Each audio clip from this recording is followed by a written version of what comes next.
Tim is the heads up the land use department of the town of Innisfil.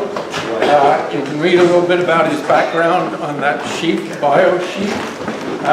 And he is responsible for the implementation of the heritage plan and the implementing the heritage bylaw in the town of Innisfil. So he's a very, very key, important person. I'd just like to express my gratitude to Roger for including me. So yeah, I'm grateful to be here, and I'm grateful to represent the town. My bio was downstairs. I try to be a little humble, so I don't express too much in that.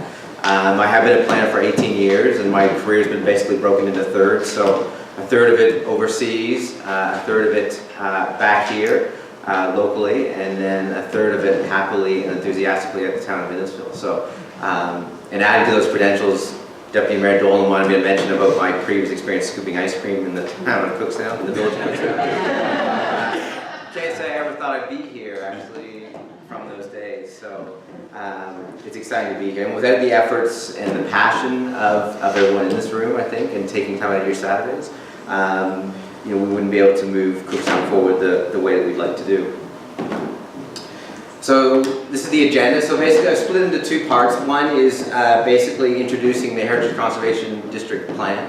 A lot of you are probably familiar and were involved in that process. There's also probably a lot of you here that weren't involved. So I wanted to give a brief overview of that. And then more importantly, as we get towards the implementation side of things, is walking you through what that looks like and what the implementation side looks like to realize and protect those things that are important to Cookstown. And that's what success is at the end of the day. That plan was basically developed to protect what we like about Cookstown. So a bit of context to the plan and to the implementation piece. For those of you that enthusiastically attend town council meetings, you'll hear the concept of placemaking. So basically what placemaking is trying to do, it's not necessarily new, but it's getting more momentum. It's a concept where your residents are engaged and they're emotionally connected with your community, you get stronger communities. And we have a placemaking team at the town made up of various departments that help promote that concept. And that's part of the reason why we see the value of the Cookstown Heritage Conservation District Plan too. And that's the starting point, protecting those key features that make Cookstown what it is, and moving the town forward. We've heard that Cookstown is going to continue to evolve. We heard it's going to change, rightly or wrongly, ethically or not ethically, but the reality is it will evolve. So how do we evolve that and protect those things that are important moving forward? And this plan wasn't an evil scheme, despite what some may say, to impose on in the village. By no means was it to do that. It was to maintain and enhance those things that we have. There was significant consultation that took place, probably more than what I've seen in my career for other similar projects.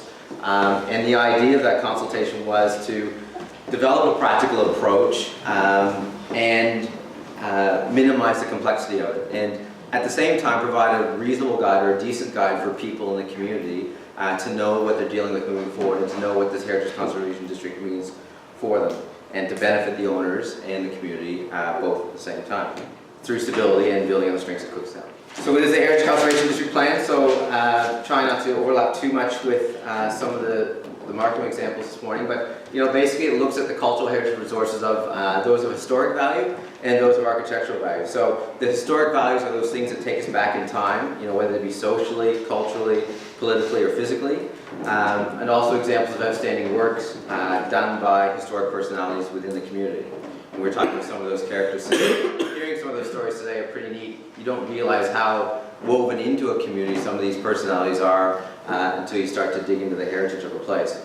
On the architectural side, looking at representative style of constructions and landmarks of streetscapes. And there's more to that, but for the purpose of the slide, I've just tried to summarize the high points there of what the cultural heritage resources were looking at when they were developing the Conservation District Plan. So where is the Heritage Conservation District? So we have a plan here behind me, which is the same one on there. We're going to put the easel downstairs and the map over at lunchtime so people can see where and what it is. Essentially, this was phase one of the project to identify those logical boundaries of the Heritage Conservation District based on those values that I just mentioned, the landscape, the streetscapes, the views, and the value of the buildings, and those gateways to the village.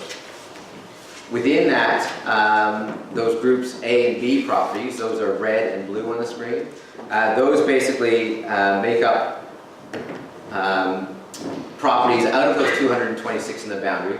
There's 3 criteria for defining those heritage interests or categorizing those dwellings that were in that district. And those were the design and the physical value side, the historic and associative value side, and then the contextual value.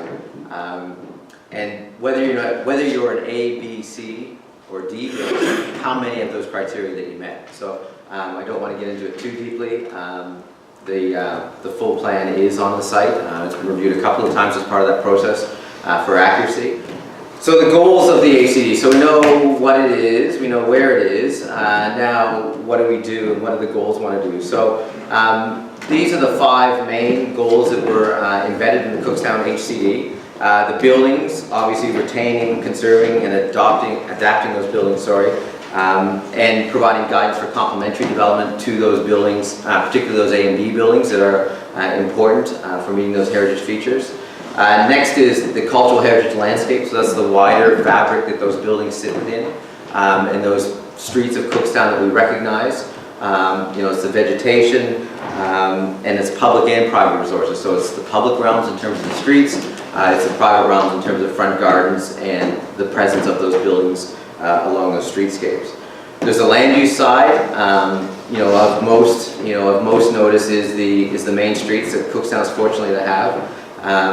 As a side note, trying to develop Elkona when traditionally didn't have a main street is pretty hard. You think it's hard keeping one? I think it's even harder to create one. So Cookstown is fortunate to have that, and the land use and mixed use character of that street is an important goal of the plan. Next is the economy, tourism, and culture piece, and that's promoting economic growth.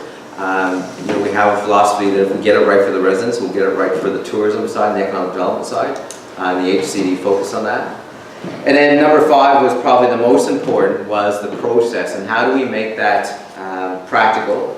How do we make it easy for people to implement? How is it not onerous? How is it flexible but not too flexible, as we heard, that it doesn't give the necessary value to get the outcomes that you want?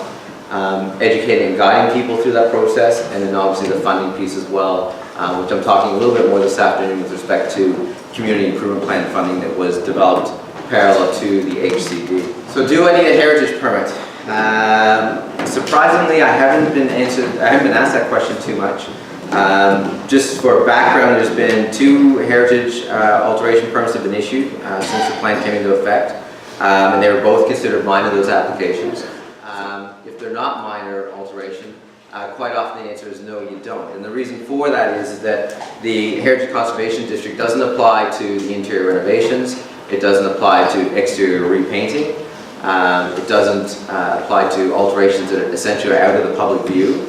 It doesn't apply to general maintenance with similar materials, and it doesn't apply to smaller accessory buildings, particularly where those are at the rear of the property. So again, it was this practical approach and crawling before you run to making sure that we were biting off enough that we could chew, essentially, and focusing on those more important elements that define the streetscape and the values and the character of the village. So if the answer is yes, and as a heritage administrator, we make this determination using the HCD and the guidelines that are available for everyone to see. Essentially we have to determine if the building's A, B, C, or D, and that's quite easy to do with the map that I showed you.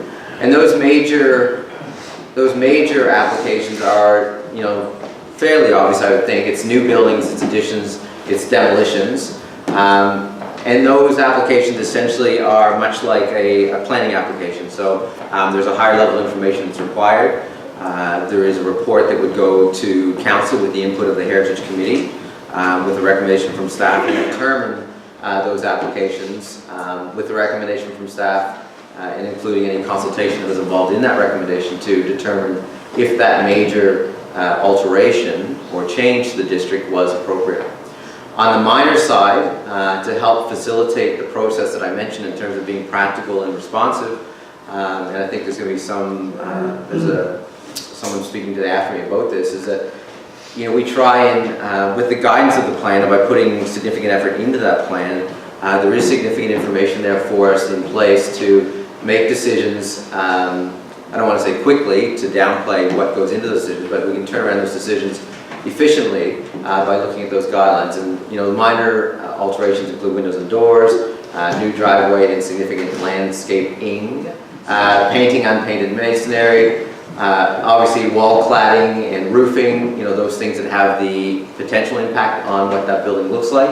Removal of mature vegetation, which has been an issue for Cookstown in recent memory.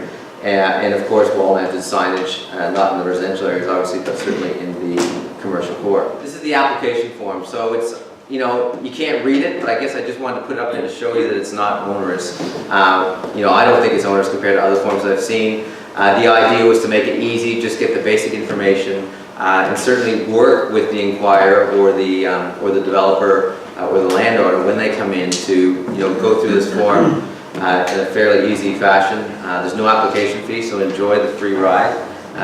We don't often not charge for things these days as we try to recover our costs, but in this case, it was an intentional decision not to charge for the heritage alteration permit process, just to encourage people to do that and to make it least onerous as possible. This is the heritage brochure that's downstairs, the HCD brochure that's downstairs for you. But effectively what it's showing, well, not effectively apparently because you can't read it, it's showing the front end stuff. The basic thing is to come in and talk to us so that we can help scope things down for you. We can minimize the information and at the same time help implement your development and make it successful and incorporate those things that the Heritage Conservation District Plan wants to do. So completing the permit application, and then us reviewing the application to determine if it's major or minor, and I talked about that before. If it's major, obviously you have the council process on your left. If it's minor, it's on the right. If you don't like the decision of the minor application on the right, then the owner has the ability to go to council and say, look, your heritage administrator is being completely unreasonable, and we want you to change that decision, and this is the reason why. So there is opportunity there to challenge the decision on the minor side and also the major side too, but that would involve an appeal to the intermunicipal board. So the architectural design guidelines themselves, these are some of the things that we are looking for. Roofs and accessory elements, so similar materials to give us that ongoing feel for that property. And there was a lot of controversy during the Heritage Conservation District process and a lot of extra consultation that went into the educational side and developing these policies and design guidelines so that people weren't necessarily, people didn't think that they had to replace cedar shakes with cedar shakes, for example. So, we wanted the community to realize that, obviously there's always a preference, and I think no one in here will disagree, for replacing like for like, but that's not always practical and it's not always possible for everybody. So the idea was to take a reasonable approach, is to recognize those materials and details that you had, and then if it's not like for like, what are the reasonable alternatives to do that? And I think hopefully we'll hear some more details about what those alternatives might be later on today. So looking at some of these key design guidelines that we heard before, these are the things that really help dictate how a building presents itself to and contributes to the Heritage Conservation District, as well as on the other side, the Cultural Heritage Landscape Guidelines. So, these are the public and private spaces that we have around here. So on the public side, the town and council has an obligation, to develop and maintain streets, parks and open space, lighting and street furniture, gateways and views and vistas as part of our projects that we implement in the public realm. At the same time, on the private side, complementing what we're doing with each other, there's maintaining that mature vegetation wherever possible. There's, looking at the front yards and those relationships with the front yards to the streets. There's parking, and then there's building and streetscape signage. So where to from here? And I didn't speak to Mark before I wrote this, so it's good to know that there's a common theme here with respect to the last point, and to a few of these points actually. Keep educating the community.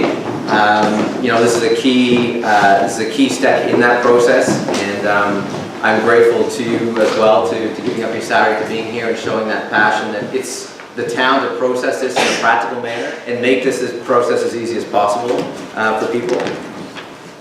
Those first few experiences are going to be crucial for people, And I seem to remember Councillor Dolan also mentioning that to me in council when they were approving the Heritage Conservation District plan was, making sure that those first few experiences are positive ones for people so that there isn't negativity of the community in resistance to protecting that stuff that's important for us.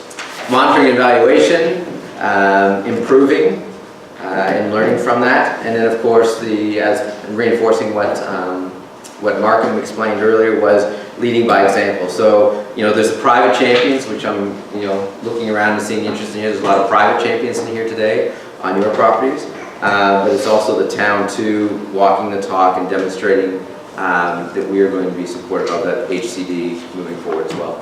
So thank you.